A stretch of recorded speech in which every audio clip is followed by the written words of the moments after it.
Welcome back, guys. Today I have the great pleasure of having Mr. Cy Fahey, who is a 38-year-old father of one 37. from Canberra. I know I look old, but I'm not quite that old yet. Aren't you 38? No, 37. I'm 38 this year coming. My next birthday, I'm 38. Am I actually? Maybe I am 38. I've never got. You might want to check that out, bro. Well, No, actually, I'm I 38 think. this year. I'm 38 this year. I'm 38 No, this yeah, year. I think you're 38 in November. Yeah, 38 November. Close enough. I look 40, so who cares? Now, nearly every interview I do, I fact check just before we go on, and guess what? I Yeah. forgot. Hey, who's your mob? Jar Jar Geelong.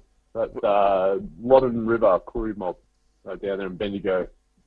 All right, yep. So Yeah. full-on Victorian. Yeah. All the families, most of the families up in Redcliffe now and on the Murray and all that. But yeah, all from around that area. Now, I've got to explain in these videos now, I've started using a green screen, and Yeah. I asked the guest to send me a picture, your favourite picture of home. Like Leon Firewood sent me a picture of his pub back in TI. Lucas McKenna sent me a picture of his favourite beach. You sent me a picture of where? My nook, my little nook that I come to, which you can kind of see in the background as well. So this is like this. We're in your office, eh? Yeah, essentially, yeah. You're in my office. So we'll have a quick look around. So I almost sent you a picture of this. I almost sent you a picture of that. Yeah. Because I'm a massive Deadpool fan. But yeah, this is my office. Man, So, I searched everywhere today and I can't find my Gwenpool t-shirt. Oh no. I was going to wear it today just to annoy you. Yeah, I thought about wearing a Deadpool t-shirt, but I'm wearing Deadpool pajamas. So, that's good enough. Your favourite picture, man, Canberra must be a great place if your favourite place is your own office. Oh, in my own home. Yeah. It's got my You should be stuff, running man. tours. She's like, how much? There's a lot of money here, man. I can't talk because My life savings. I can't talk I've seen because you've yours. seen my shit that I've got here too. Yeah. But I got to say, yours is better. Yeah, yours is way better. She's actually, this is my one real big, so I got the Infinity Gauntlet. Yeah, I know. So that's signed by the actor who played Thanos, by Josh Brolin. Josh Brolin. Yeah. So that's like, Wow. that's my big, yeah. That's I got some cool stuff anyway. uh, Yeah, it's my little happy place. probably only one signature better than that, but he's passed on. Which who? Stan Lee. There might be a signed Stan Lee item running around this house somewhere. Yeah. But we don't, maybe not, Today I was doing a bit of research on you, and I noticed that you've noted your religion as Darwinism. Yeah. Wow. Where'd you Okay. like that? Was I Now- drunk? Or, yeah. In the words of the midwife that birthed me, what the fuck Yeah. is that? It's just theory of evolution. It's just another way of, it's just, theory of evolution that we are, scientific sort of, the Big Bang Theory, survival of the fittest, that we've evolved from apes. And, so that's what essentially Darwinism is. How long do you reckon humans have been on the earth?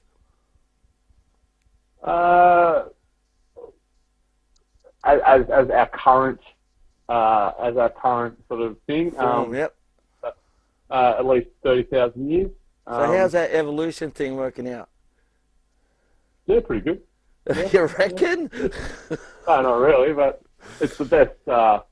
It's the best theory, that I think, presents itself, is that we just evolved. And I kind of disagree because I don't know if you do, but I follow the Darwin Awards each year. A big fan of Darwin Awards, yeah. I've almost gotten a few myself. There was a Kiwi guy who he didn't get an award, but he got a posthumous mentioning Yeah. for putting dishwashing liquid in his brake fluid. There you go. Well, I guess he didn't come to a clean stop. No, well, he lived. That's why he didn't qualify for the award, because he lived. Oh, he did come to a Oh, clean stop. sorry, I just got that, brother. Clean stop.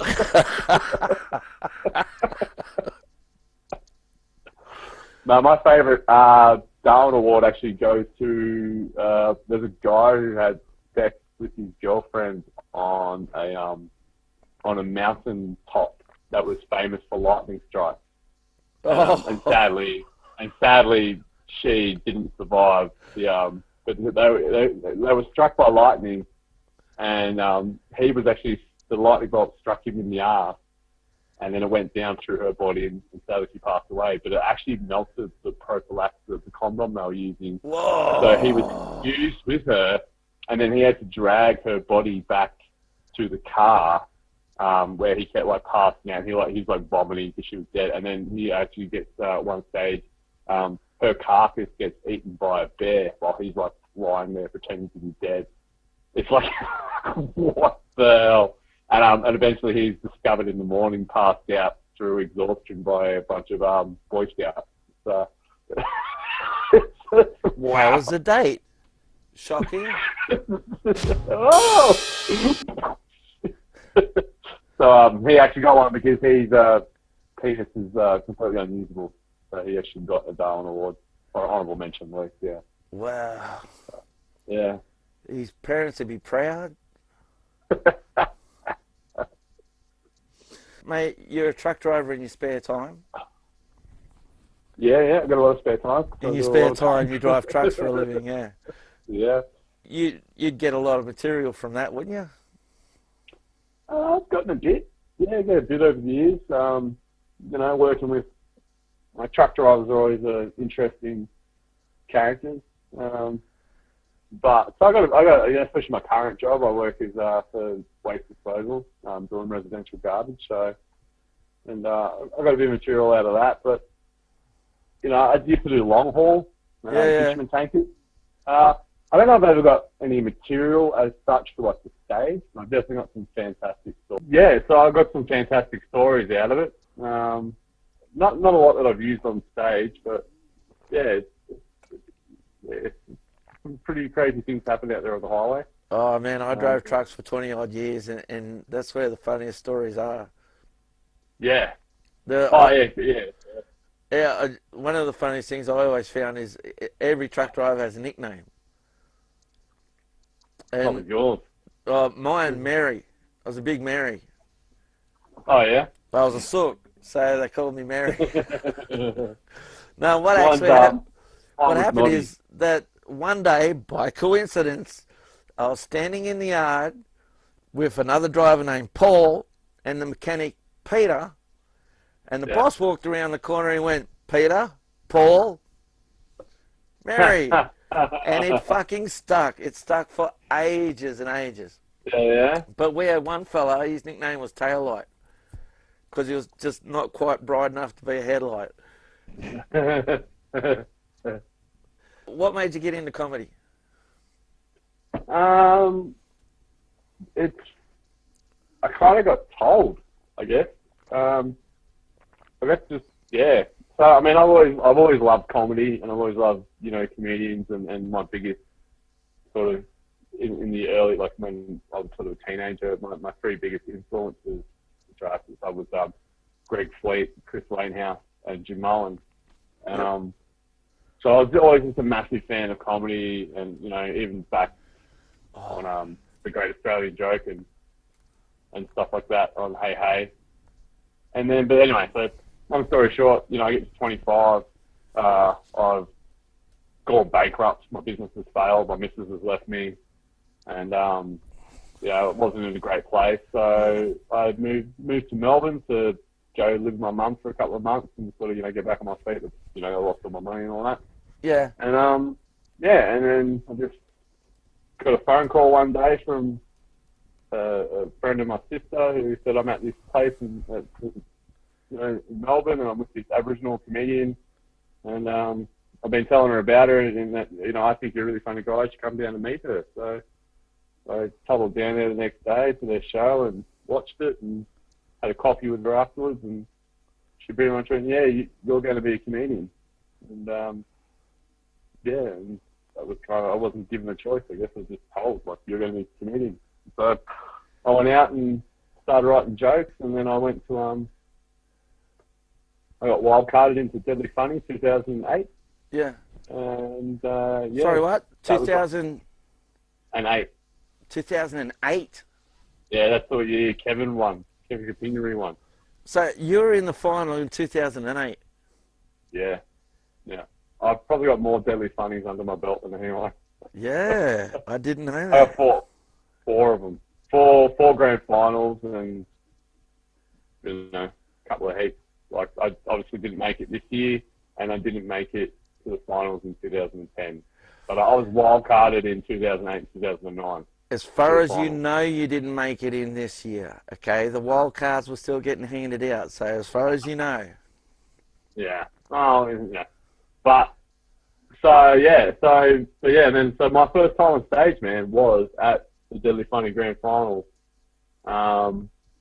You know, in front of like 500 people. Like, I'd never done comedy ever, like, other than the workshops and shit like that. So I just got out there. I was first act too, which is like daunting.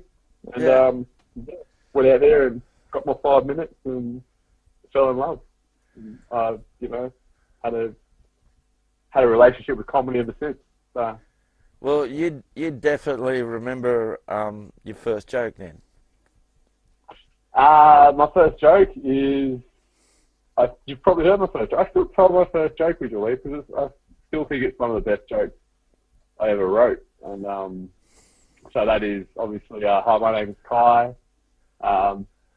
and my name is spelled C-Y, which, you know, isn't the correct spelling of Kai, but reads as Kai, but that's the best my mum could do. She's dyslexic. Yeah, she thought she was spelling it wrong, but that was, my very first joke I ever told on stage, that I ever wrote, How many shows do you reckon you've done? Wait, how long have you been doing it first?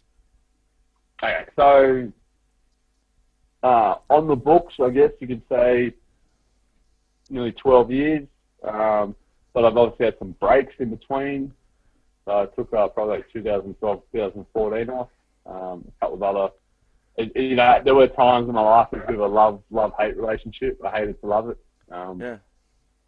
But so I like to consider myself a fifth-level comedian, a fifth-year comedian. But technically, we'll say 10 years, So I've still got a lot to learn. Fifth-year apprentice. Fifth-year apprentice, Yeah. I'm nearly halfway there. But how many shows I've done? Holy yeah, I've done a lot. 2009 and 10, I did both seasons of Black Sheep Walks in the Bar at the Comedy Festival with Obituary, so that was at least 40 shows there. I also was an actor I actually got an acting gig for 10 weeks. So I did 10 weeks on the road doing a play called Chopped Liver, and we did 64 performances for that. So that was in 2009. And then obviously just numerous comedy gigs over the years. So I don't know, 300-400 shows, I'm guessing, is off the top of my head kind of, no. You're also a member of the Koori Comedy Showcase. You had your show Thinking Man's Bogan, which was cancelled. Yep. Over them 10 years, what do you reckon is the weirdest or worst show you've done? So don't say the place, just describe. Okay, the weirdest show, there's been a few, but the one jumps to mind as an acting gig is we were performing in prison. And in one particular prison, we were performing to the protection unit, and one of the guys in the protection unit sat like right at the front of the stage and just spent the whole gig staring at me like this, just licking his lips really weird. That was probably the most uncomfortable gig of any time. Comedy, I once did a show at a really rough pub. and I was going on last, and the 5 comedians before me, there's real like old school bogan drunk like crowd, and they had chewed up all the other comedians and spat them out. So I decided that I had to be as drunk as them. So I literally went to the bar and ordered 6 Jack and Cokes and just downed them one after the other and picked up the last one and went, right, I'm ready. I just got on stage and just like insulted the shit out of these people for the next 20 minutes, and they loved it. I think it's recording of it somewhere. At one stage there, is my best ever comeback to a heckler as well. Is I was talking about quitting smoking, and a guy threw a cigarette on stage, and I picked it up and went, I quit smoking, but I'm going to keep this because I'll probably sell it back to you for 50 cents later.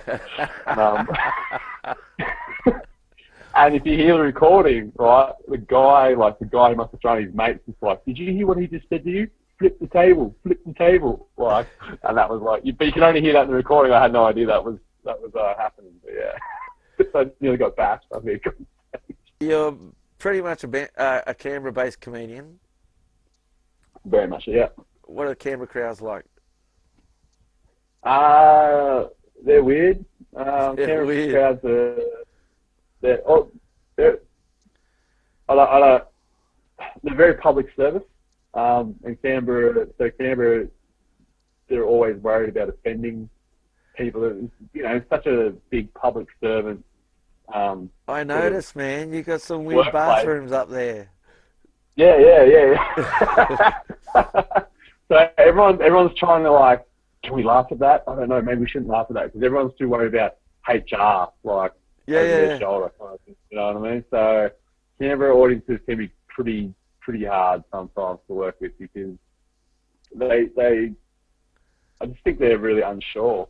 And noticed this. I've done a few shows for Indigenous audiences in a row, and then one day later I'd done a show for white fellas, and I noticed that all the white fellas, they look at each other before they laugh. Yeah, exactly. To see if it's okay to laugh. Black fellas don't care. I swear, black fellas don't care. If it's funny, it's funny. You know, like that's what you gotta. And I sometimes do a disclaimer before a performance, going like, if it's funny and you want to laugh, just laugh. It's like it's, you know, we're here telling comedy. Like they're just jokes. Who's your favourite comedian? You know. Currently, Bill Burr. Bill Burr, yes. I definitely am very much connecting with Bill Burr at the moment. But like I said, growing up, and he still is one of my favourite comics, is Chris Wainhouse. All right, an Australian legend.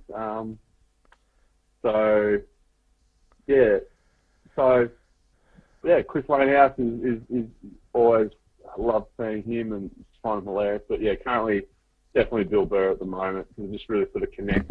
I mean, him and Chris have actually got a similar thing of we don't give a fuck. We just say what's funny, and you know, and that's what's funny, and just get over it. Something so unapologetic. But so yeah, they're definitely my two at the moment. So I've met Chris actually. He's a really nice guy. When you're not on the wrong, not pissing him off. He's a really nice dude. Man, what do you have? I look like him too. It's funny. You reckon? There's actually a photo out there of me wearing glasses and all that, and I look. In fact, I think I'm wearing this T-shirt, but I look just like him. It's really scary. I think it's just the grey and the beard. I'll take your word for it, brother. Mate, what do you hope for the future? To go outside. You work outside. What, you've been driving a truck around your lounge room, have you? No, just to probably get out of truck driving is my biggest hope for the future, and hopefully one day to be a full-time performer, actor, comedian. I like to talk. I like to perform. So that would be my ideal world, but still to be able to come home, you know, 5 nights a week, because that's something I learned on the, you probably would have had it too, with the interstate truck driving. Not going home every night. It sucks balls. Like, I like, you know, coming home to my own house. So, yeah, if I could perform and tour, but still sort of make it home 4 nights out of the week, I think I'd be a pretty happy man. Yeah. Yeah, well, doing stand-up and hoping to get home every night, it's just not going to work, you know. Shawnee Chilbra's away from home like 250 nights a year. Yeah. Yeah. So. Well, That's probably why. unless you start your own comedy TV show, like your nightly show, Yeah. based in Canberra. You can do it, bro. You're the kingpin. You just say that because I look scary. Nah. All right, guys, I've got to wrap it up again. Thank you so much. Kai, before you go, don't go yet. I've got to remind everybody, if you could please hit the red subscribe button. Now, it don't cost you nothing, but if enough of you hit it, I can get paid, and I can pass half of that on to my guest. Give it a thumbs up. Write a comment underneath. Stay safe. Share your blessings. Cy Fahey, thanks so much, mate. We'll have to talk again soon. No problem. Before you go, what is your favourite joke of all time? My favourite joke of all time. In fact, I was actually watching. The one you did with Bill Macon, and he actually quotes the Luke Burney joke. So I think I'd have to quote a Luke Burney joke here. I find it hilarious. Luke Burney says, "I'm not like most people. Most people are Asian." Because it's true. It's such a beautiful, simplistic, and it's a fact. Like, it's actually a fact. It's not a joke, but it is a joke. I think it's a master of writing. But if I had to, the one joke which is my favourite that I tell people whenever they say, "Tell me a joke," it's not one of mine. I've got to have a joke book, but it's 2 terrorists walk into a bar, boom, boom. I shouldn't be laughing at that. All right, brother. I'll talk to you soon. Thanks for that. All right. Catch ya.